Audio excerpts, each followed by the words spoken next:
वळूयात पुढच्या बातमीकडे। पारंपरिक शेतीला फाटा देत शेतकरी आता आधुनिक आणि नगदी पीक देणाऱ्या शेतीकडे वळू लागले आहेत। थोडंसं पाणी, चांगलं नियोजन केलं की चांगल्या उत्पन्नाची पिकं घेता येऊ शकतात, हे अहिल्यानगरच्या भोसेगाव येथील अशोक टेमकर यांनी करून दाखवले। पाहूया।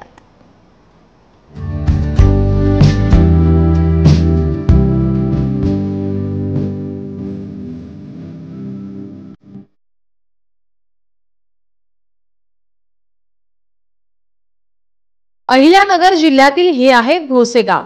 या परिसरात 350 ते 400 मिलीमीटर पाऊस पडतो। कमी पाऊस असल्यामुळे या भागातील शेतकरी पारंपरिक खरीपाची पिके घेतात। मात्र मागील काही वर्षांपासून भोसेगावातील शेतकरी फळबागांकडे वळले आहेत। प्रत्येक शेतकऱ्याकडे छोटी मोठी फळबाग आहे। यात डाळिंब आणि संत्रा बाग या भागात जास्त पाहायला मिळतात। अशोक टेमकर या शेतकऱ्याकडे 16 एकर शेती आहे। यातील 2.5 एकरवर त्याने 350 संत्र्यांची झाडं लावली आहेत। 12 बाय 12 अंतरावर असलेल्या या संत्रा झाडांना सरासरी 40 ते 60 किलो संत्र्यांचे उत्पन्न मिळतंय। एके वेळेस पीक घेण्यासाठी साधारण 2.5 ते 3 लाख रुपयांपर्यंत खर्चही येतो।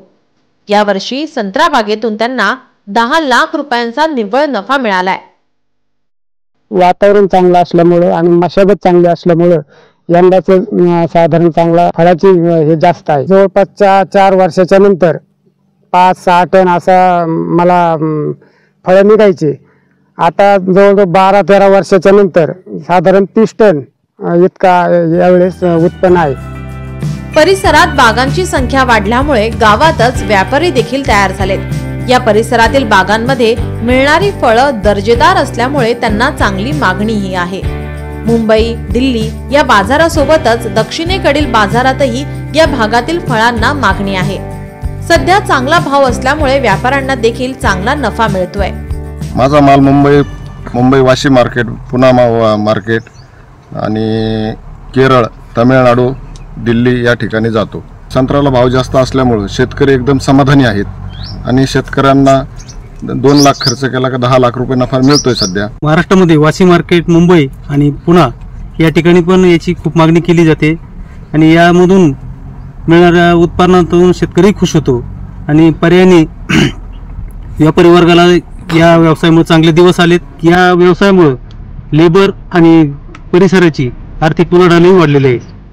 पारंपरिक शेती करणाऱ्या शेतकऱ्यांना पिकासाठी खर्च केलेले पैसेही मिळणं शेतकऱ्यांना अवघड होतं। अशात आधुनिक शेतीची कास धरत आपल्याकडे असलेल्या साधन सामग्रीच्या जोरावर चांगली पिकं घेता येऊ शकतात आणि चांगलं उत्पन्नही मिळवता येतं।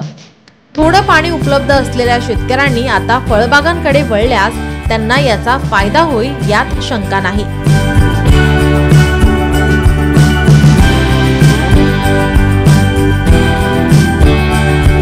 संतोष अवारे, लोकशाही मराठी, अहिल्यानगर। लोकशाही मराठी ऐका, पहा, जागरूक रहा।